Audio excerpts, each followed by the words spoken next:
Hello दोस्तों, नमस्कार। कैसे हैं आप? आपका स्वागत है हमारे YouTube के ऑनलाइन प्लेटफॉर्म मैथ की पाठशाला बाई कमलेश्वर में। तो हमने क्या किया दोस्तों, हमने 3 चैप्टर तक पूरा कंप्लीट कर लिया। अब अपना क्या है, द्विघात समीकरण है ना। अब अपना चौथा चैप्टर क्या है, द्विघात समीकरण। तो आज हम जानेंगे द्विघात समीकरण क्या होता है। तो हमने पिछले चैप्टर में क्या जाना, द्विघात बहुपद। तो जो द्विघात बहुपद है बस उसी से मिलता जुलता अपना क्या है, द्विघात समीकरण। तो अब वीडियो में आगे बढ़ने से पहले आप लोग क्या करेंगे, वीडियो को लाइक करेंगे, शेयर करेंगे और सब्सक्राइब करेंगे। साथ ही साथ बेल आइकन को भी प्रेस कर लें ताकि आप लोगों को समय समय पर नोटिफिकेशन मिलता रहे। और आप लोग क्या करें दोस्तों, कमेंट नहीं करते, तो आप लोगों को क्या करना है, कमेंट भी करना है। साथ ही साथ कमेंट करें जो आप लोगों को डाउट हो। तो चलिए आज हम जानते हैं किसके बारे में दोस्तों, द्विघात समीकरण के बारे में। तो आइए देखिए द्विघात समीकरण क्या होता है। तो हम जानेंगे द्विघात समीकरण के बारे में। ठीक है, तो जैसे हम क्या पढ़ते थे दोस्तों, द्विघात बहुपद। जैसे हम पढ़ते थे द्विघात बहुपद, बस उसमें ही क्या है, अपन क्या कर देंगे, उसको क्या है, तुलना कर देंगे। किसी संख्या से क्या कर देंगे, हम तुलना कर देंगे। सबसे पहले तो अभी आप लोग समझिए कि हम क्या कर दें, 0 से तुलना कर दें उसको। तो देखिए जैसे अपना क्या है, ये द्विघात समीकरण क्या है। तो सबसे पहले अपन क्या पढ़ते थे, द्विघात बहुपद ax² plus bx plus c।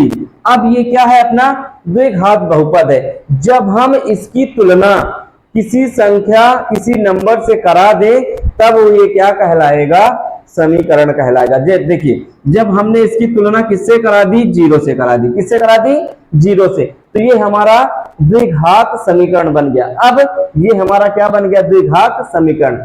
पहले क्या था, जब तक ये बराबर में इधर 0 नहीं था तब तक अपना क्या था, ये द्विघात बहुपद था। अब हमने इसको क्या कर दिया, बराबर 0 लगा दिए, तो ये क्या बन गया, द्विघात समीकरण बन गया। तो समीकरण और बहुपद में क्या अंतर होता है, जब किसी बहुपद की किसी नंबर से क्या कर दी जाए, तुलना कर दी जाए, या ठीक है ना, जब किसी संख्या या नंबर से तुलना कर दी जाए तो क्या है, अपना क्या कहलाने लगता है, वो समीकरण बन जाता है ना। तो समीकरण कहलाने लगता है। ठीक है, तो बस इसमें है यही चीजें हैं। जैसे हम क्या निकालते थे, बहुपद में क्या निकालते थे, शून्य। तो इसमें क्या निकालेंगे, उसी तरह है मूल निकालेंगे। जिस तरह हम बहुपद में शून्य निकालते थे उसी तरह समीकरण में मूल निकालेंगे। बस ज्यादा कुछ डिफरेंस नहीं है, बस यही चीज है, समीकरण और बहुपद में अंतर है। तो आइए एक क्या है, उदाहरण से समझते हैं कि अपना क्या है। अब इसमें अपना एक एग्जांपल ये कहता है कि जांच कीजिए कि निम्न द्विघात समीकरण है कि नहीं है। तो देखिए ये अपना क्या है, द्विघात समीकरण का व्यापक रूप या मानक रूप। यही क्या है, अपना द्विघात समीकरण का व्यापक रूप या इसी को क्या कहते हैं, मानक रूप, या इसी को अपन क्या कहते हैं, मानक रूप। द्विघात समीकरण का मानक रूप कहलाया। ठीक है दोस्तों, तो यही अपना क्या हुआ, द्विघात समीकरण का व्यापक रूप या मानक रूप। ठीक है, अब चलिए आगे देखते हैं। अब हम देखेंगे हमें क्या है, क्वेश्चन दिया गया, हमें ये चेक करना है कि ये द्विघात समीकरण है कि नहीं है। तो अपना द्विघात समीकरण का मानक रूप क्या है, ax² plus bx plus c बराबर 0। अब देखिए क्या दिया हुआ है, x-2 का होल स्क्वायर, x-2 का होल स्क्वायर प्लस 1 बराबर 2x माइनस का 3। ये हमें क्या दिया हुआ है, ठीक है, ये हमें गुणनखंड ये दिए हुए हैं, ये समीकरण दिया हुआ है, इसको हमको चेक करना है। ये हमारा क्वेश्चन है, क्या है, x-2 का होल स्क्वायर प्लस 1 बराबर 2x माइनस का 3। ये हमें दिया गया है प्रश्न में, और हमें ये चेक करना है कि ये द्विघात समीकरण है कि नहीं है। ठीक है, तो अब देखिए सबसे पहले इसको क्या करेंगे, x-2 का होल स्क्वायर है तो ये a माइनस बी के होल स्क्वायर में खुल जाएगा। तो a माइनस बी का होल स्क्वायर का फॉर्मूला लग जाएगा, तो ये क्या हो जाएगा, ax² plus B square minus का 2ab, क्या हो जाएगा, a² plus b square minus का 2ab। अब देखिए अब अपना आगे क्या हो जाएगा, इसको खोल दीजिए तो ए स्क्वायर, तो ए का मान क्या है एक्स है, तो ये हो जाएगा एक्स स्क्वायर। फिर बी का मान क्या है 2, तो प्लस 2 दूना 4। अब माइनस 2ab, 2a का मान x है और b का मान क्या है 2 है। ये क्या हो जाएगा 2 दूना 4x, तो हम इसको डायरेक्ट लिख दें, ठीक है, कोई दिक्कत तो नहीं। ये क्या हो जाएगा 4x। अब देखिए प्लस का 1 है बराबर इधर क्या है 2x माइनस का 3। अब इनको आप पक्षांतरण कर लीजिए, तो ये क्या हो जाएगा एक्स स्क्वायर प्लस का 4 और प्लस का 1 मिलके क्या बने 4 1 5 और माइनस का 4x, इधर पक्षांतरण किए तो माइनस का 2x और ये 3 गया तो प्लस का 3 बराबर 0। अब देखिए अब क्या करिए एक्स स्क्वायर और ये एक्स एक्स वाले हैं क्या है एक्स एक्स वाले, तो माइनस का 4x माइनस का 2x मिलके क्या बना माइनस का 6x और 5 और 3 जुड़कर क्या बना 5 3 8 बराबर 0। अब देखिए आप लोग बताइए कि ये द्विघात समीकरण के प्रकार का है कि नहीं है, तो बिल्कुल है ना। इसमें अपना कैसा समीकरण है द्विघात समीकरण है। चर की अधिकतम घात कितनी है 2 है, तो किस प्रकार का समीकरण होगा द्विघात समीकरण। तो अपना द्विघात समीकरण का मानक रूप क्या है, द्विघात समीकरण का मानक रूप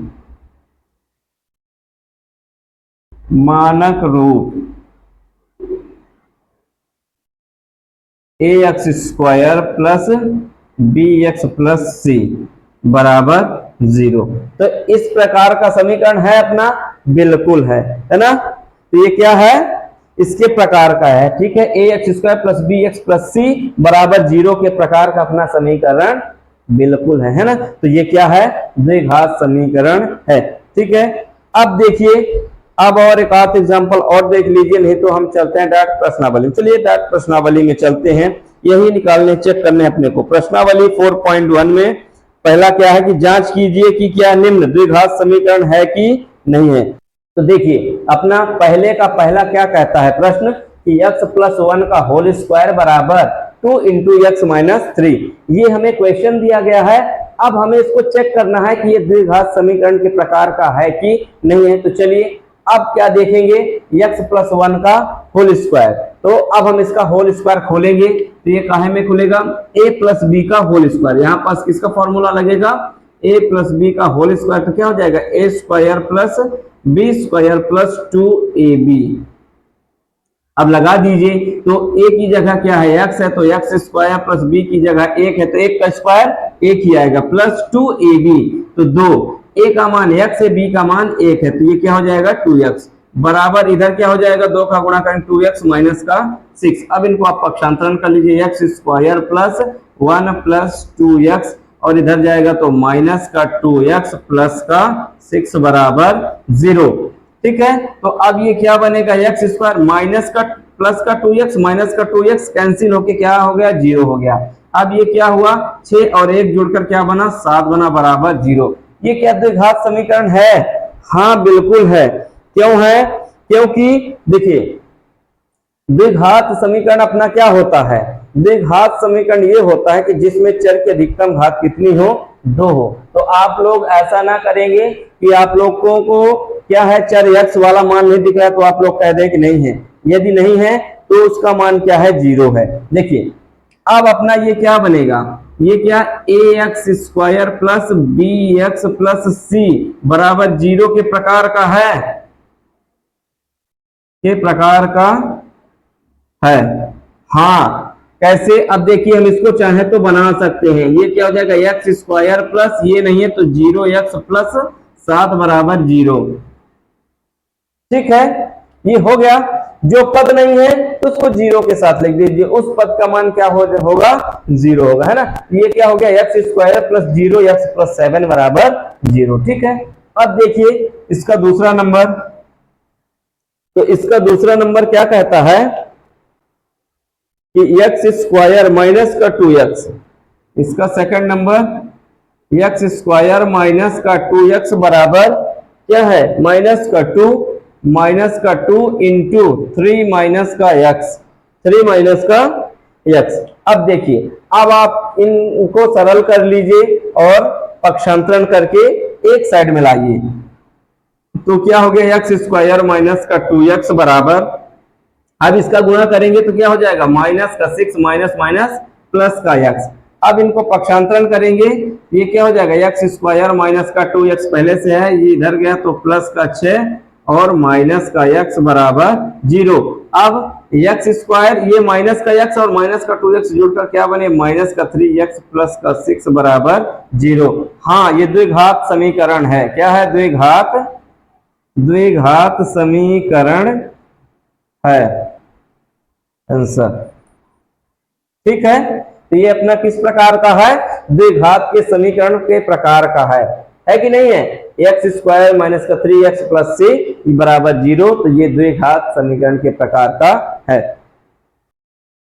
तो देखिए क्या है अपना प्रश्न तीसरा, क्या है, पहले का तीसरा क्या है, तीसरा है x minus 2 into x plus 1 बराबर x minus 1 into x plus 3। ठीक है, अब इनको आप लोग गुणा करके इनको बनाइए। तो इसमें क्या होता है, गुणा कैसे होता है, इस x का x में होगा एक बार, फिर x का 1 में होगा, तो x का x में हुआ तो क्या हो गया, x स्क्वायर, ये क्या बना, x स्क्वायर, फिर x का 1 में हुआ तो प्लस का x, अब माइनस 2 का x में होगा, फिर माइनस 2 का 1 में होगा, तो माइनस 2 का x में हुआ तो क्या हुआ, माइनस का 2x, फिर क्या हो गया, माइनस 2 का 1 में तो माइनस का 2, और इधर इसी प्रकार यहाँ इधर भी होगा, तो x का x में हुआ तो x स्क्वायर, फिर क्या आया, x का इसमें हुआ 3 में हुआ तो 3x, फिर माइनस 1 का तो माइनस का x और माइनस का 3। अब इनको आप पक्षांतरण कर लीजिए, ये क्या बना, x स्क्वायर प्लस का x।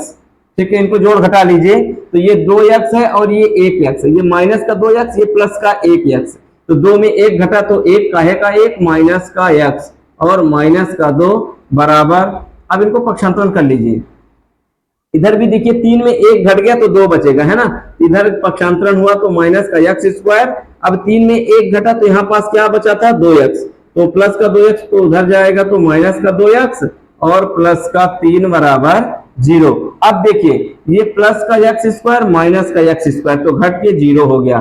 अब अपना क्या बचा, माइनस का 2x और माइनस का x, तो क्या बचा, माइनस का 3x और प्लस का 1, तो 3 में 2 घटा 1 बराबर 0। तो ये द्विघात समीकरण के प्रकार का नहीं है, ये द्विघात समीकरण नहीं है। क्यों नहीं है, क्योंकि इसमें चर की अधिकतम घात कितनी होनी चाहिए, 2 होनी चाहिए, तो द्विघात वाला चर अपना यहाँ पास है ही नहीं। तो ये कैसा समीकरण है, ये रैखिक समीकरण है। कैसा है, रैखिक है, ये द्विघात समीकरण नहीं है।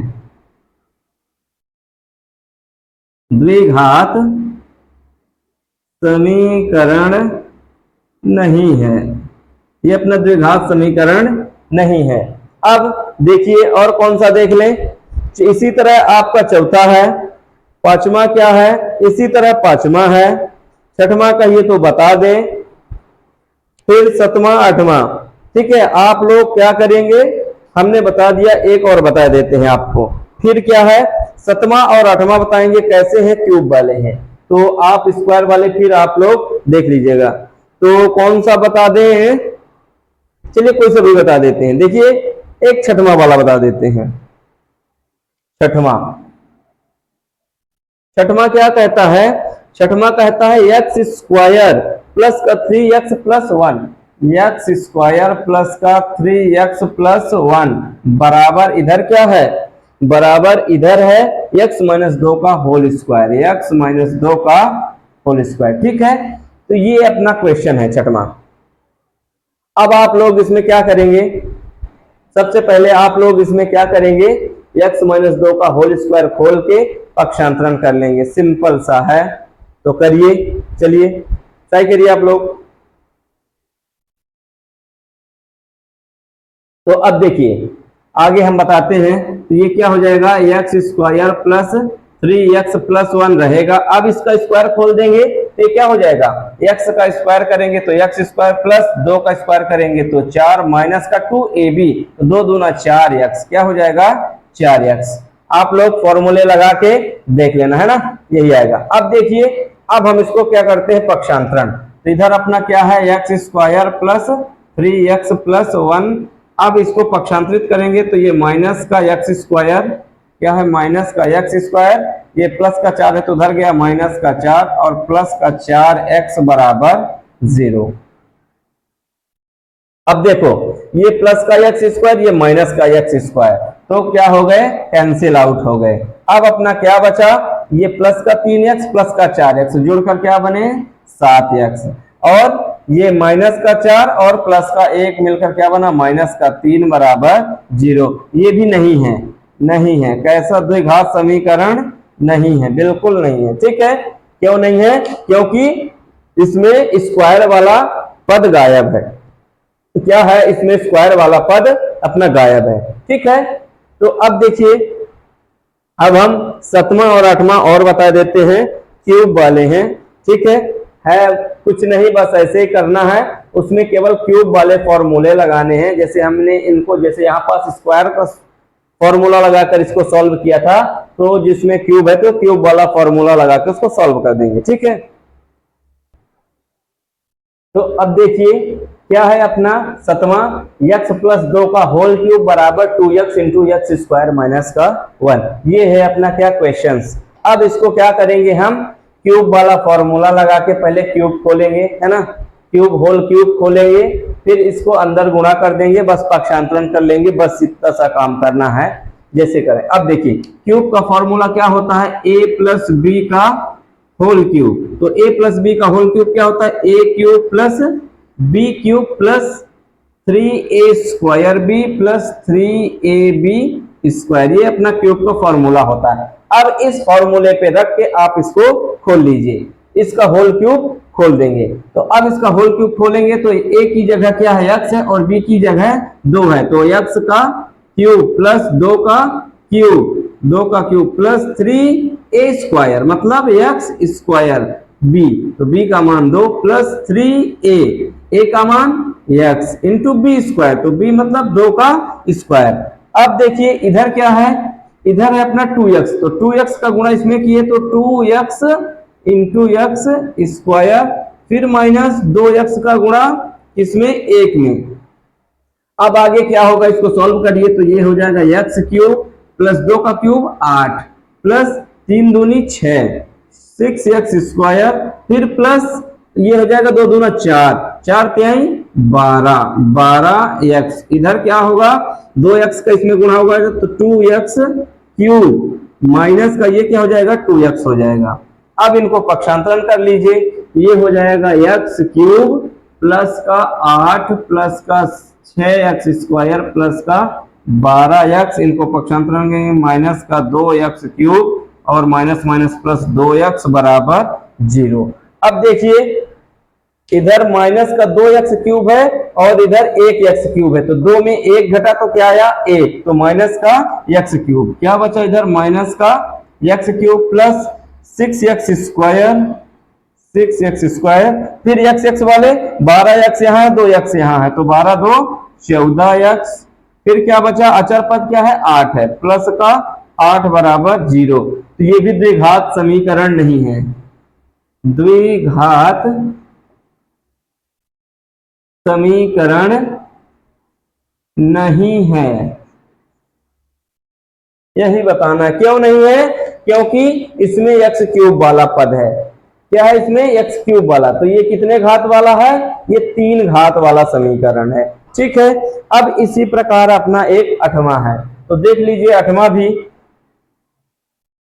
तो 8वां क्या है, 8वां है x क्यूब माइनस का 4x स्क्वायर, 8वां है x क्यूब माइनस का 4x स्क्वायर, फिर क्या है माइनस का 4x स्क्वायर माइनस का x प्लस 1 बराबर इधर क्या है x माइनस 2 का होल क्यूब, x माइनस 2 का होल क्यूब। ठीक है, अब देखिए अब अपना इधर वाला पद है, इधर क्या खोलना है a माइनस बी का होल क्यूब, तो a माइनस बी का जब होल क्यूब खोलेंगे तो a माइनस बी का होल क्यूब का फॉर्मूला क्या होता है a क्यूब माइनस का b क्यूब, फिर प्लस का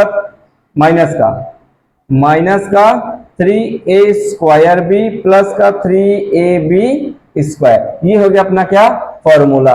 अब इस फॉर्मूले में रख दीजिए, अभी लेफ्ट हैंड साइड वाला लिख लीजिए आप, तो ये क्या है, लेफ्ट हैंड साइड वाला वैल्यू एक्स क्यूब माइनस का 4x² माइनस का x प्लस 1। अब इसको खोल देंगे तो इसका मान क्या आएगा, a क्यूब। a क्यूब मतलब x का क्यूब, a का मान क्या है, x है, तो यहाँ क्या हो जाएगा x क्यूब। फिर b का मान क्या है, 2 है, तो -2 का क्यूब करेंगे तो 8 प्लस 3a² b, तो मतलब 3a², तो x² इंटू b का मान 2 है, फिर प्लस क्या हो जाएगा 3a का मान x इंटू b² मतलब 2 का स्क्वायर। अब क्या हो जाएगा इधर x क्यूब, थोड़ा सा और इसको ऐसे कर लीजिए ताकि जगह बन जाए। अब देखिए, अब ये क्या हो जाएगा, x क्यूब माइनस का 4x² माइनस का x प्लस 1 इधर रहेगा ही, इधर सॉल्व होगा तो x क्यूब माइनस का 8 प्लस क्या हो जाएगा, ये प्लस नहीं इधर माइनस होगा, है ना, ये माइनस है, तो ये माइनस, तो ये क्या हो जाएगा 3 दूना 6x², फिर प्लस 2 दूना 4 3 12x, क्या हो जाएगा 12x। अब इनको पक्षांतरण कर लीजिए तो x क्यूब माइनस का 4x² माइनस का x प्लस 1, ये पक्षांतरण होगा तो माइनस का x क्यूब माइनस ये प्लस का 8 माइनस है तो प्लस का 6x² माइनस का 12x बराबर इधर बचा 0। अब प्लस का x क्यूब माइनस का x क्यूब कैंसिल, ठीक है। अब इधर माइनस का 4x², इधर प्लस का 6x², तो 6 में 4 घटा तो 2x², क्या होगा 2x²। अब 12x और 1x, माइनस का 12x और माइनस का x जोड़कर क्या बना, माइनस का 13x। अब 8 और 1 जोड़कर क्या बना, 8 1 9 बराबर 0। ये हमारा द्विघात समीकरण है, हाँ बिल्कुल है, ये अपना द्विघात समीकरण है। क्या है, द्विघात समीकरण है, द्विघात समीकरण है, यही अपना आंसर है, ठीक है। तो अब चलिए जो और छोड़ रहे हैं, 2-3 जो छोड़ रहे हैं, बस इसी तरह सिंपल सिंपल इजी से हैं, आप लोग घर में ट्राई करेंगे, आप लोगों का होमवर्क है। और क्या है, यदि नहीं बनते तो आप लोग कमेंट बॉक्स में कमेंट करेंगे तो हम फिर से बता देंगे, ठीक है। तो अब चलिए आगे बढ़ते हैं। हाँ तो चलिए देखिए प्रश्न क्रमांक दूसरे का पहला, ठीक है। तो दूसरे का पहला क्या कहता है, पहले प्रश्न देखिए, दूसरा प्रश्न कहता क्या है कि निम्न स्थितियों को द्विघात समीकरणों के रूप में निरूपित कीजिए। क्या करना है कि जो ये स्थितियां दी गई हैं, निम्न स्थितियों को द्विघात समीकरण के रूप में निरूपित करना है। हमको क्या बनाना है, जो हमें ये कंडीशन दी गई है, इन कंडीशन का यूज करके हमें द्विघात समीकरण बनाना है। तो चलिए आइए बनाते हैं द्विघात समीकरण कैसे बनता है।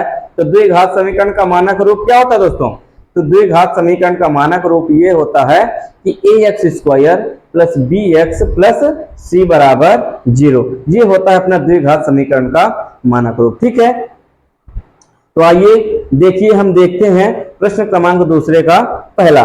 तो दूसरे का पहला क्या कहता है कि एक आयताकार भूखंड का क्षेत्रफल 528 मीटर स्क्वायर है, तो क्षेत्र की लंबाई चौड़ाई के 2 गुने से 1 अधिक है। ये कहता है कि एक आयत है, क्या है, एक आयत है, एक आयताकार क्या है, भूखंड है, मतलब खेत है, कोई जमीन है, ठीक है। कोई एक आयताकार भूखंड है जो जमीन का टुकड़ा है, इसका क्षेत्रफल कितना है 528 मीटर स्क्वायर।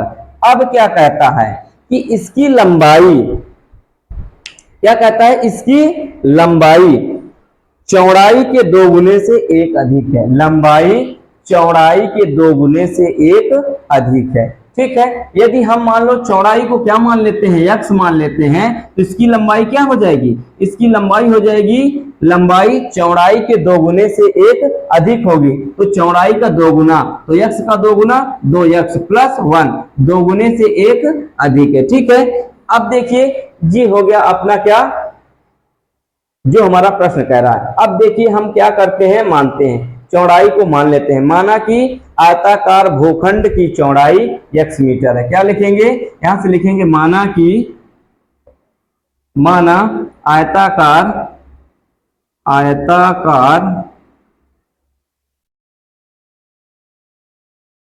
भूखंड की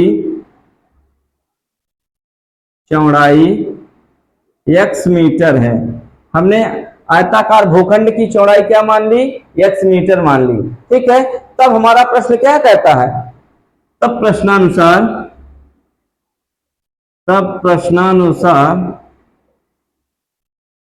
तब हमारा प्रश्न क्या कहता है?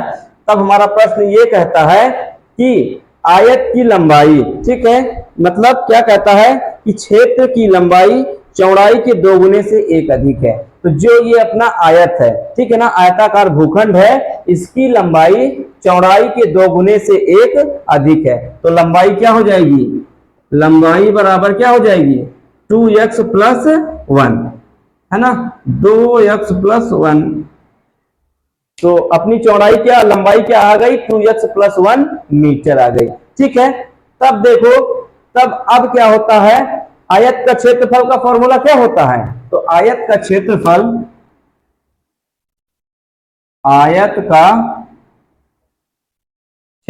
बराबर क्या होता है? लंबाई गुणे चौड़ाई। ठीक है, आयत का क्षेत्रफल का फॉर्मूला क्या हुआ? आयत का क्षेत्रफल बराबर लंबाई गुणे चौड़ाई। तो यहां पास रख दीजिए, हमें क्षेत्रफल का मान दिया हुआ है। तो क्षेत्रफल बराबर किसका? आयत का क्षेत्रफल बराबर लंबाई गुणे चौड़ाई। अब देखिए, अब अपना जो मान दिए हुए मान रख लीजिए। तो आयत का क्षेत्रफल का मान क्या दिया हुआ है? 528। तो इसका मान आप लोग रख लीजिए 528 बराबर। अब लंबाई का क्या है? लंबाई है हमारी 2x प्लस 1, और चौड़ाई क्या है अपनी? चौड़ाई हमने क्या मानी? x मीटर मानी। तो इंटू x, या तो x ही लिख दो, तो इनके बीच काहे का चिन्ह है? गुणे का ही चिन्ह है। अब आप लोग इसको आगे गुणा करके सॉल्व कर लीजिए। तो इधर क्या है? 528 बराबर, अब x का इसमें गुणा होगा तो क्या हो जाएगा? 2x स्क्वायर प्लस 1 में x का गुणा होगा तो x। अब देखिए, इसको पक्षांतरण कर लीजिए। तो ये क्या है? 2x स्क्वायर प्लस x इधर पहले से है, इसको पक्षांतरण किए तो काहे का आया? माइनस का 528 बराबर 0। ये बन गया अपना क्या? द्विघात समीकरण। ठीक है, यही अपना आंसर है। हमसे प्रश्न यही बोल रहा है कि इसमें अपने को क्या करना है कि द्विघात समीकरण के रूप में निरूपित करना है। ठीक है, तो यही अपनी क्या आ गया? द्विघात समीकरण आ गया। दूसरे का दूसरा क्या कहता है? दूसरे का दूसरा कहता है कि दो क्रमागत धनात्मक पूर्णांकों का गुणनफल 306 है। तो हमें पूर्णांकों को ज्ञात करना है। क्या करना है हमें? प्रश्न क्या कह रहा है कि दो क्रमागत धनात्मक पूर्णांकों का गुणनफल 306 है। तो दो धनात्मक क्रमागत पूर्णांक मतलब लगातार जो संख्या क्या हो? लगातार पूर्णांक हो। तो जैसे देखिए, अपना क्या है? जैसे अपना 4 है, तो 4 के बाद अगली संख्या क्या आती है? 5 आती है। तो 5, तो लगातार आई 4 और 5। तो मान लीजिए 5 के बाद क्या आई? 6 आई, 6 के बाद 7 आई। तो कोई लगातार दो संख्या ले लीजिए। ठीक है, कोई लगातार दो संख्या ले लीजिए। तो अब 4 के बाद क्या आई? 5 आई। तो 4 में क्या करने पर 5 आई? 4 में जब हम क्या कर दिए? 4 में प्लस 1 कर दिए। जब हम 4 में 1 जोड़ दिए तो अगली संख्या क्या आ गई? 5 आ गई। तो अब हम इसी तरह इसी के आधार पर हम क्या है? मानेंगे संख्या को। क्या मानेंगे? यदि एक को x मान लिए तो अगली संख्या क्या आएगी? x प्लस 1 आएगी। ठीक है, तो जैसे अपनी ये क्या है? 4 है, तो इसमें 1 जोड़ने पर 5 आता है। तो अगली लगातार संख्या तो क्या आती है? अगली लगातार संख्या 1 जोड़ने पर। ठीक है, तो ऐसी हम संख्या मानेंगे। कोई भी मान लीजिए, x मान लिए, तो x मानने पर अगली संख्या क्या होगी? जब हम x में 1 जोड़ देंगे तो हमें अगली लगातार संख्या मिल जाएगी। ठीक है, तो अब देखिए, तो हम मान लेते हैं। तो इसमें क्या कहता है कि दो क्रमागत धनात्मक पूर्णांक। तो अब मान लीजिए कि माना कि दो क्रमागत धनात्मक पूर्णांक माना दो क्रमागत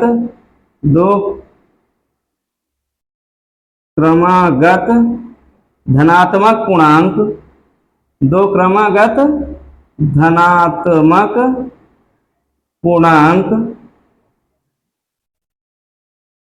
माना कि दो क्रमागत धनात्मक पूर्णांक x और x प्लस 1 है। क्या है? x और x प्लस 1 है। कैसे? हमने जैसे बताया कि जैसे कोई भी संख्या है, क्या है, कोई संख्या मान लो 3 है तो उसकी अगली संख्या क्या आएगी? लगातार 4 आएगी। तो उसकी अगली लगातार संख्या क्या आएगी? 4 आएगी। तो 3 में क्या कर देंगे? प्लस 1 कर देंगे। तो 3 प्लस 1 बराबर तब 4 बनी। इसी प्रकार हम एक संख्या को क्या मान लिए? x मान लिए, तो उसकी अगली संख्या क्या होगी? x प्लस 1 होगी। ठीक है। तो अब देखिए, तो जब हमने क्या मान लिया? x और x प्लस 1, तब प्रश्नानुसार, तब हमारा प्रश्न क्या कहता है? तब प्रश्नानुसार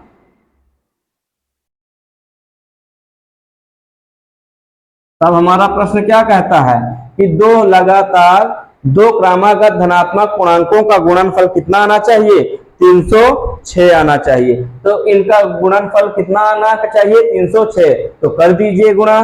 तो जब x इंटू एक्स प्लस 1 बराबर क्या होना चाहिए? 306। तो अब इसका गुणा कर देंगे x का x में, तो x स्क्वायर प्लस x बराबर 306। तो इसको पक्षांतरण कर लीजिए। तो x square plus x minus का 306 बराबर 0। तो ये आ गया अपना क्या? द्विघात समीकरण। यही अपना आंसर है। ठीक है। हमसे यही पूछा है कि आप निम्न स्थितियों को, जो ये कंडीशन दी गई है, इन कंडीशन का यूज करके आप द्विघात समीकरण बनाइए। तो हमने इस कंडीशन का यूज करके द्विघात समीकरण बना दिए। ठीक है। तो क्या कहता है हमारा कि दो क्रमागत धनात्मक पूर्णांक, तो हमने क्या मान लिया? x और x प्लस 1, तो इनका आपस में गुणा कर दिए। तो हमारा प्रश्न कहता है कि इनका गुणनफल कितना होना चाहिए? 306। तो गुणा कर दिए तो गुणनफल मिल गया 306। अब x का x में गुणा किए तो x स्क्वायर प्लस 1 का x में किए तो x बराबर 306। तो अब पक्षांतरण कर दिए तो माइनस का 306 बराबर 0। ये आ गया हमारा द्विघात समीकरण। तो चलिए आगे देखते हैं, बढ़ते हैं। तो देखिए तीसरा क्या कहता है? तीसरा प्रश्न ये कहता है कि रोहन की मां उससे 26 साल बड़ी है। कोई रोहन नाम का लड़का है और उसकी मां है। तो प्रश्न हमारा ये कहता है कि रोहन की मां रोहन से 26 साल बड़ी है। यदि रोहन मान लो 10 साल का है, क्या कहता है प्रश्न कि रोहन की मां रोहन से 26 साल बड़ी है। मान लेते हैं कि रोहन कितने साल का है? 10 साल का। तो उसकी मां कितने साल की हो जाएगी? तो 10 में क्या कर देंगे? 26 जोड़ देंगे तो उसकी मां कितनी साल की हो जाएगी? 36 साल की हो जाएगी। ठीक है। तो आई बात समझ में? अब क्या कहता है प्रश्न कि रोहन की मां रोहन से 26 साल बड़ी है, तो उनकी आय का गुणनफल अब से 3 वर्ष पश्चात 360 हो जाएगा। तो जैसे देखो 3 वर्ष पश्चात की बात कर रहा है। हमने मान लिया वर्तमान। क्या मान लिए? वर्तमान। वर्तमान में हमने क्या माना कि रोहन कितने साल का है? 10 साल का, और उसकी मां उससे 26 साल बड़ी है। तो 26 साल जब बड़ी है तो 10 में 26 जोड़ दिए तो उसकी मां कितने की हो गई? 36 साल की। अब ये कह रहा है कि 3 वर्ष पश्चात, क्या कह रहा है? 3 वर्ष पश्चात। पश्चात की बात करें या इसकी जगह बोल दे बाद, 3 वर्ष बाद। तो मतलब यदि मान लो आज रोहन कितने साल का है? 10 साल का। तो 3 वर्ष बाद कितने साल का हो जाएगा? 13 साल का। क्या हो जाएगा? यदि आज वो कितने का है? 10 साल का है, तो 3 वर्ष बाद, 3 साल बाद कितने साल का हो जाएगा? 10 प्लस 3 बराबर 13 साल का हो जाएगा। तो 10 में जब 3 जोड़ देंगे 3 साल बाद, तो 10 में 3 जुड़ गया तो कितने साल का हो गया? 13 साल का हो गया। अब देखिए उसकी मां कितने साल की है? आज 36 साल की है। तो उसमें 3 साल जोड़ दिए तो कितने साल की हो जाएगी? 36 प्लस 3 बराबर कितने साल की? 39 साल की, है ना। तो हमने क्या किया? उनकी आयु में 3 जोड़ दिए। क्यों जोड़ दिए? क्योंकि 3 वर्ष बाद की बात कर रहा है। यदि 3 वर्ष पूर्व या पहले की बात करता तो इनकी आयु में हम क्या करते? 3 घटा देते। लेकिन अभी हमको किसकी बात कर रहा है? 3 वर्ष बाद की बात कर रहा है। तो हम उनकी आयु में 3 जोड़ देंगे। जैसे आज मान लो मैं कितने साल का हूं? जैसे मान लो आज मैं 20 साल का हूं, तो 3 साल बाद कितने साल का हो जाऊंगा? 23। 23 कैसे हुआ? 20 में 3 जोड़कर हुआ। ठीक है, इसी प्रकार इनकी भी आयु कि यदि रोहन आज 10 साल का है तो 3 वर्ष बाद उसकी आयु क्या हो जाएगी? 13 साल हो जाएगी। तो अब चलिए आगे देखिए, इसमें अपन क्या करेंगे? मानिए कि माना कि रोहन की वर्तमान आयु x वर्ष है। लिखिए, माना रोहन की वर्तमान आयु, माना रोहन की वर्तमान आयु, वर्तमान आयु कितने साल की? x वर्ष की। वर्तमान आयु x वर्ष है। तो उसकी मां कितनी साल की हो जाएगी? तो उसकी मां की वर्तमान आयु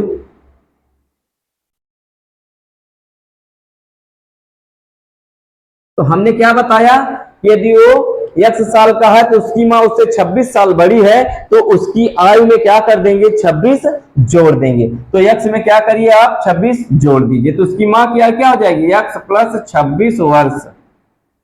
ठीक है, तब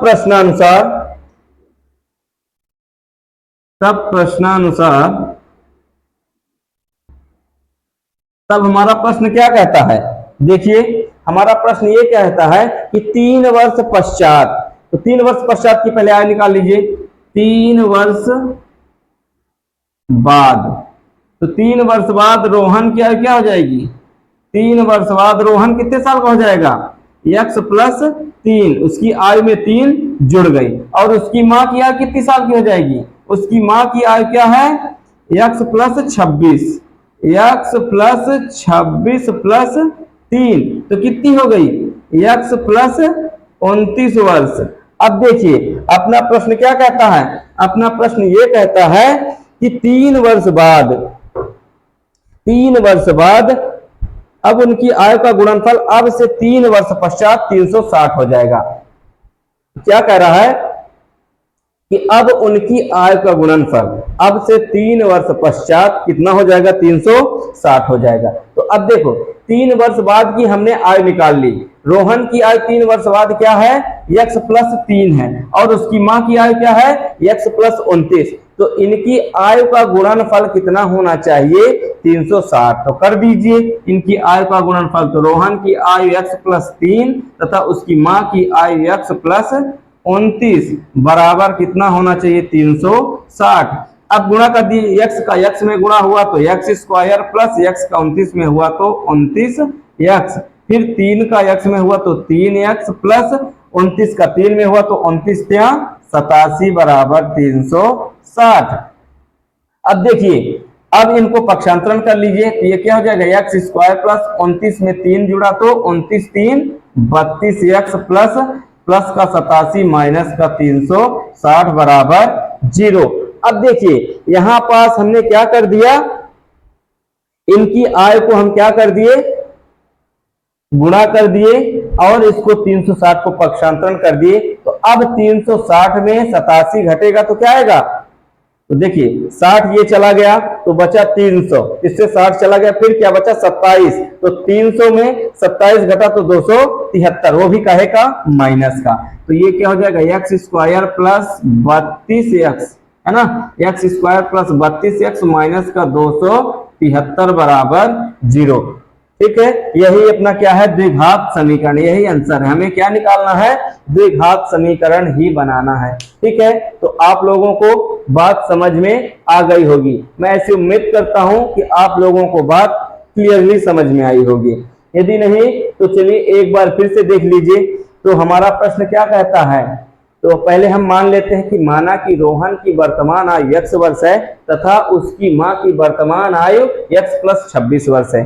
क्यों है? क्योंकि प्रश्न हमारा ये कहता है कि रोहन की मां की आयु, है ना, रोहन से कितने साल? रोहन की मां उससे 26 वर्ष बड़ी है। तो हम जो रोहन की आयु मानेंगे उसमें क्या कर देंगे? 26 जोड़ देंगे तो उसकी मां की आयु आ जाएगी। तो रोहन की आयु x तो उसकी मां की आयु x प्लस 26 वर्ष। अब देखिए, ये कहता है कि 3 वर्ष बाद उनकी आयु का गुणनफल कितना हो जाएगा, 360 हो जाएगा। यही कहता है कि उनकी आय का गुणनफल अब से 3 वर्ष पश्चात 360 हो जाएगा। तो उनकी आय का गुणनफल अब से 3 वर्ष पश्चात 360 हो जाएगा। तो हमने 3 वर्ष बाद की आय निकाल ली। 3 वर्ष बाद यदि आज वो x साल का है तो 3 वर्ष बाद कितने साल का हो जाएगा, x प्लस 3 जुड़ जाएगा। जैसे हमने बताया कि यदि आज रोहन 10 साल का है तो 3 वर्ष बाद कितने का हो जाएगा, 13 साल का हो जाएगा। तो उसमें क्या हुआ 13 बनने के लिए, तो 10 में 3 जुड़ा। इसी प्रकार x में हमने 3 जोड़ दिया तो ये क्या बन गया, x प्लस 13। और इसी प्रकार उसकी माँ किया x प्लस 26 में 3 जोड़ दिए तो x प्लस 29 साल। तो उसकी माँ की आ गई x प्लस 29 और रोहन की आ गई x प्लस 3। तो अब हमारा प्रश्न क्या कहता है कि उनकी आय का गुणनफल कितना होना चाहिए, 360। तो उनकी आय का गुणनफल कर दिए और क्या रख दिए, 360। अब गुणा करके आप लोग बना लीजिए। तो x में x का गुणा तो x स्क्वायर, और x 29 में हो तो 29x, फिर 3 का x में हुआ तो 3x, 3 का 29 में हो तो 29 या 87। फिर अब जोड़ घटा दीजिए तो अपना क्या बना finally answer, x square plus का 32 x माइनस का 273 बराबर 0। ठीक है, तो अब आप लोगों को क्लियर हो गया होगा। अब एक और प्रश्न बच रहा है तो उसको देख लीजिए, फिर अपन क्या करते हैं, इस प्रश्नावली को खत्म कर देंगे। तो ये हमारी प्रश्नावली एक ही वीडियो में समाप्त हो गई। ठीक है, तो देखिए आगे बढ़ते हैं। तो देखिए अपना प्रश्न क्रमांक चौथा क्या कहता है, दूसरे का चौथा ये कहता है कि एक रेलगाड़ी 480 किलोमीटर की दूरी समान चाल से तय करती है। ये एक ट्रेन है, क्या है कि एक समान चाल से 480 किलोमीटर की दूरी तय करती है। यदि इसकी चाल 8 किलोमीटर प्रति घंटा कम होती है तो वह उसी दूरी को तय करने में 3 घंटे अधिक लेती है। ठीक है, अब देखिए ये कहता है कि कोई रेलगाड़ी है, ये एक स्टेशन ए है, ये स्टेशन बी है, इनके बीच की दूरी कितनी है, 480 किलोमीटर। ठीक है, ये कहता है कि कोई ट्रेन है 480 किलोमीटर की दूरी समान चाल से तय करती है। तो अब हमें चाल तो नहीं पता है ना, क्या कर रहा है कि समान चाल से, कम ज्यादा नहीं कि धीम तेज, एक समान चाल से। यदि वो 100 किलोमीटर प्रति घंटे की रफ्तार से चल रही है तो वो 480 किलोमीटर की दूरी को 100 किलोमीटर प्रति घंटे की रफ्तार से ही क्या करेगी, तय करेगी। अब आप देखिए हम क्या मान लेते हैं कि इसकी चाल क्या है, x किलोमीटर प्रति घंटा है। चाल तो हमें नहीं पता, ये कह रहा है कि एक रेलगाड़ी 480 किलोमीटर की दूरी समान चाल से तय करती है। तो यदि इसकी चाल, फिर आगे कहता है कि यदि इसकी चाल को, यदि मान लो ये कितने x किलोमीटर प्रति घंटे की चाल से चल रही है, तब क्या है कि मान लीजिए कि अभी क्या है कि चल रही थी x किलोमीटर प्रति घंटे की चाल से 480 किलोमीटर की दूरी वो तय कर रही थी। फिर कहता है कि यही दूरी कितने की चाल से तय करेगा। यदि अभी मान लीजिए कि आप क्या है, अभी आप मान लीजिए कि ये कितने की चल रहा है, 100 किलोमीटर प्रति घंटे की चाल से चल रहा है। फिर आगे प्रश्न क्या कहता है कि इसी दूरी को, किस दूरी को, इसी दूरी को 480 किलोमीटर को ही इसकी रफ्तार से तय करेगा। क्या करेगा, जो पहले चल रहा था 100 चल रहा था, मान ले किसपे से 100 से चल रहा था, तो उसकी स्पीड को क्या करना है, 8 किलोमीटर प्रति घंटे कम करना है। तब वो कितने की रफ्तार से चलेगा, 92 किलोमीटर की प्रति घंटा की रफ्तार से चलेगा। तो उसको पहुंचने में कितने घंटे लग रहे हैं, 3 घंटे ज्यादा लग रहे हैं। यदि ये पहुंच रही कितने घंटे में, यदि ये पहुंच रही मान लो 5 घंटे में, तो इसको 3 घंटे ज्यादा लग गए, तो ये कितने में पहुंचेगी, 5 प्लस 3 बराबर कितने घंटे में, 8 घंटे में। अभी पहले मान लीजिए ट्रेन 100 किलोमीटर प्रति घंटे की रफ्तार से चल रही थी, तो 480 किलोमीटर की दूरी को कितने घंटे में तय की, 5 घंटे में। तो यदि उसकी चाल को हम 8 किलोमीटर प्रति घंटा घटा दें, है ना, जब उसकी चाल कम कर देंगे तो ऑटोमेटिकली ही आप लोग अपने दिमाग में सोचिए कि जैसे आप लोग क्या है कि जैसे मोटरसाइकिल ही चला रहे हैं, तेज चला रहे हैं, जल्दी पहुंचेंगे। यदि थोड़ा सा स्पीड धीरे धीरे करके चला रहे हैं, स्पीड कम कर रहे हैं, तो आप लोगों को पहुंचने में डेफिनेटली समय ज्यादा लगेगा। तो वही कह रहा है कि जब ट्रेन क्या है समान चाल से चल रही थी तो उसको क्या है मान लेते हैं कि माना कि 480 किलोमीटर की दूरी कितने की रफ्तार से चल रही थी 100 की, तो उसको क्या लग रहा था 5 घंटे अधिक लग रहा था, सॉरी 5 घंटे में पहुंच रही थी। अब उसकी रफ्तार को हम 8 से कम कर दिए तो उसको कितना ज्यादा लगा 3 ज्यादा लगा, तो अभी 5 घंटे में पहुंच रहा था तो 3 घंटे और लग गया उसको, तो कितने में पहुंच गया 8 में। अब देखिए अब इनके समय का अंतर कैसे निकालें, यदि इसको 8 घंटा लग रहा है, दूसरे वाले समय में 8 घंटा लग रहा है और पहले वाले में 5 लग रहा है, इनका अंतर क्या आ रहा है 3 आ रहा है, इनके समय का अंतर क्या आ रहा है 3 आ रहा है। अब आप लोग एक चीज और बताइए कि चाल बराबर क्या होता है, चाल का फॉर्मूला क्या होता है, चाल बराबर दूरी बटे समय, क्या होता है चाल बराबर दूरी बटे समय। यदि हम समय निकालें तो ये समय यहां चला गया तो समय बराबर क्या हुआ, समय बराबर हुआ दूरी बटे चाल, दूरी बटे चाल। तो अब देखिए हमें इस फॉर्मूले का यूज करना है, समय बराबर दूरी बटे चाल का ही, ठीक है। तो अब देखिए अब हमारा प्रश्न जो कहता है उस प्रश्न बेस पर चलिए। तो अब देखिए हमारा प्रश्न क्या कहता है कि 480 किलोमीटर की दूरी समान चाल से तय करता है। तो आप लोग मान लीजिए माना कि रेलगाड़ी की चाल x किलोमीटर प्रति घंटा है, क्या मान लेंगे, माना कि रेलगाड़ी की चाल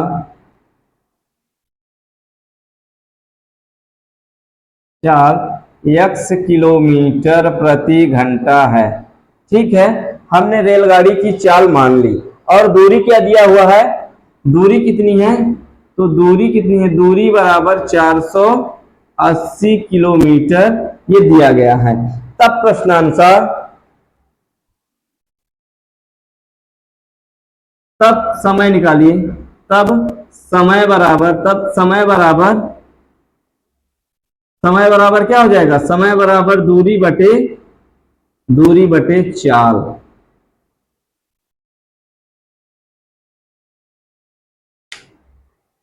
अब देखिए तब प्रश्नानुसार समय बराबर क्या हो जाएगा, दूरी बटे चाल, ये फॉर्मूला हो गया।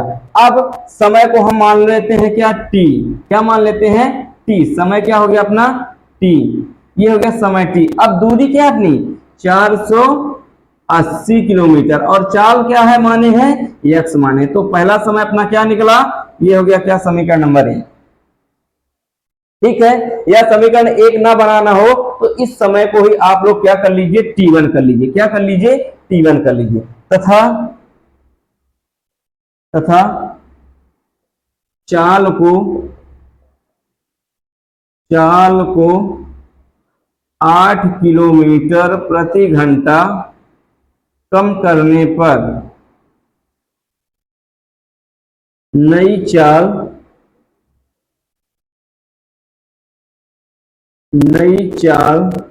तो नई चाल क्या हो जाएगी x माइनस 8 किलोमीटर प्रति घंटा। पहले कितने की स्पीड से चल रही थी, x की स्पीड से चल रही थी। अब क्या कर दिया, प्रश्न ये कहता है कि 8 किलोमीटर प्रति घंटा कम कर दीजिए चाल में, तो हमने चाल में 8 किलोमीटर प्रति घंटा कम कर दिए। तब हमारा समय क्या हो जाएगा, तब समय t2, दूसरा समय क्या आ जाएगा, समय बराबर दूरी अपनी क्या है, दूरी समान है, समान दूरी ही तय करना है, तो समान दूरी क्या है 480 ही है, तो क्या है 480। अब अपनी नई चाल क्या हो गई, नई चाल हो गई x माइनस 8, ये हो गया अपना क्या दूसरा समय। अब देखिए अब हमको क्या है कि दूसरा समय यदि वो धीरे चल रहा तो समय ज्यादा लगेगा कि नहीं लगेगा, जैसे हमने बताया कि देखो दूसरे वाले को समय ज्यादा लगा तो ज्यादा वाले समय में कम वाले समय को जब माइनस कर देंगे तो हमें समय का डिफरेंस मिल जाएगा। तो हमें डिफरेंस दिया हुआ है, कितना डिफरेंस है, इनके बीच का अंतर 3 घंटे, 3 घंटे लेट पहुंचती है कि नहीं लेट पहुंचती। तब देखिए तो ये क्या हो जाएगा t2 माइनस t1 बराबर क्या हो जाएगा 3 हो जाएगा। क्यों हो जाएगा, क्योंकि इनका समय का अंतर कितना है इनके समय का अंतर 3 घंटे है, तो ये 3 हो गया। अब T2 का मान क्या है, T2 है 480 बटे x माइनस 8 माइनस T1 क्या है, T1 है अपना 480 बटे x बराबर 3। अब आप लोग यहाँ पास एक काम कर सकते हैं, क्या कर सकते हैं, इसको थोड़ा सा छोटा कर सकते हैं। इस पूरे समीकरण में 3 का भाग दे दीजिए, इसमें 3 का भाग गया तो क्या बना, ये 160 बटे x माइनस 8, ये बना 160 बटे x बराबर 1। अब इनका क्या करेंगे आप लोग, एलसीएम लेंगे, ठीक है। तो ले लीजिए एलसीएम, x और x माइनस 8 का एलसीएम क्या आया, x इंटू x माइनस 8।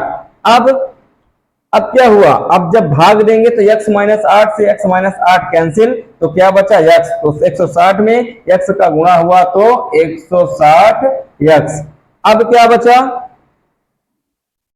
अब जब भाग देंगे x का तो x से x कट जाएगा और क्या बचेगा, x माइनस 8, तो 160 में x का गुणा हुआ तो माइनस का 160x।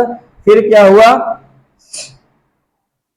फिर इसका किसमें, 160 का 8 में होगा तो माइनस का 16 × 128, ठीक है। अब देखिए थोड़ा सा जगह कम पड़ रही है ना, तो थोड़ा सा और इधर करते हैं।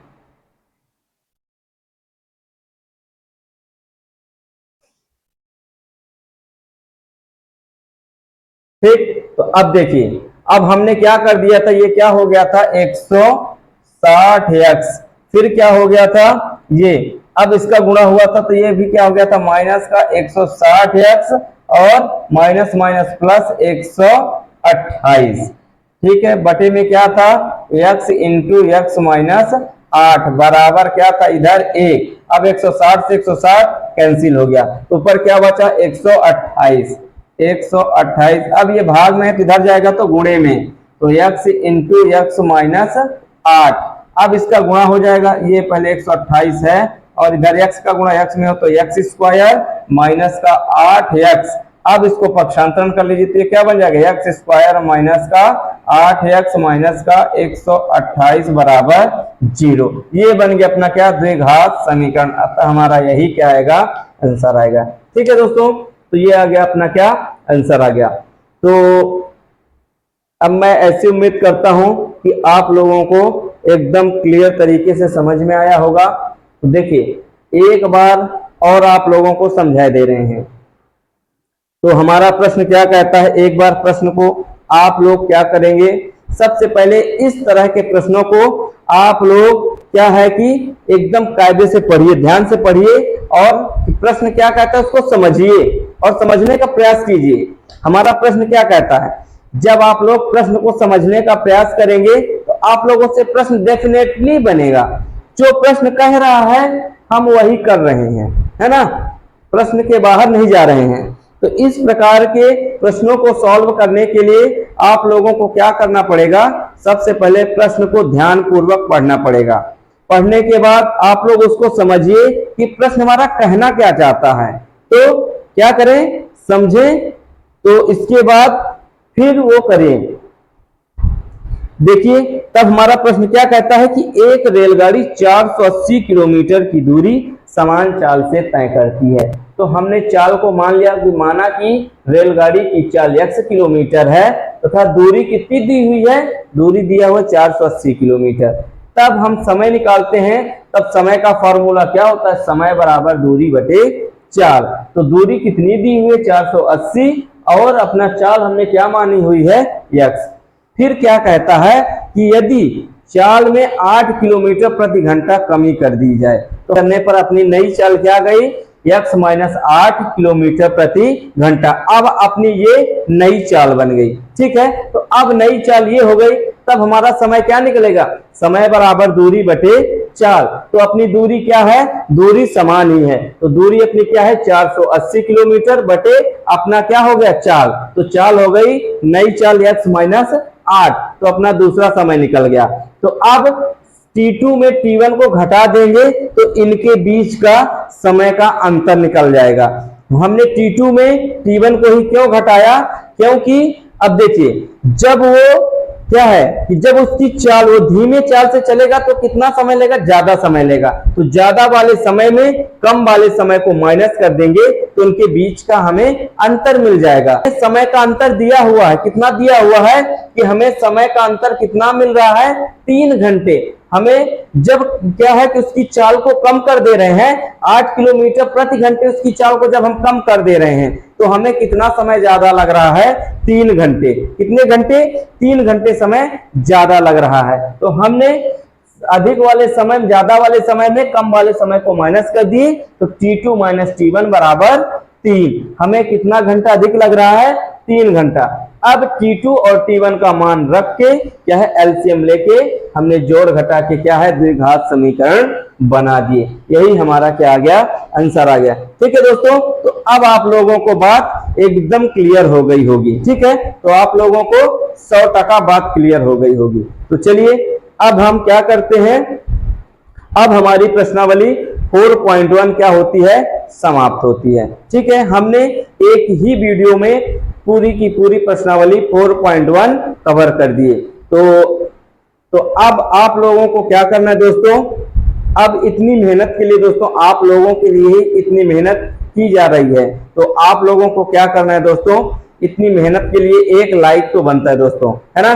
तो आप लाइक करें, शेयर करें और सब्सक्राइब करें। साथ ही साथ क्या करें, कमेंट करें। जो भी डाउट हो आप लोगों को तो कमेंट करें। तो अब चलिए, अब हम मिलते हैं आप लोगों से अगली प्रश्नावली में, है ना, नेक्स्ट वीडियो के साथ। तो तब तक के लिए टाटा, बाय बाय, जय हिंद, जय भारत, धन्यवाद दोस्तों।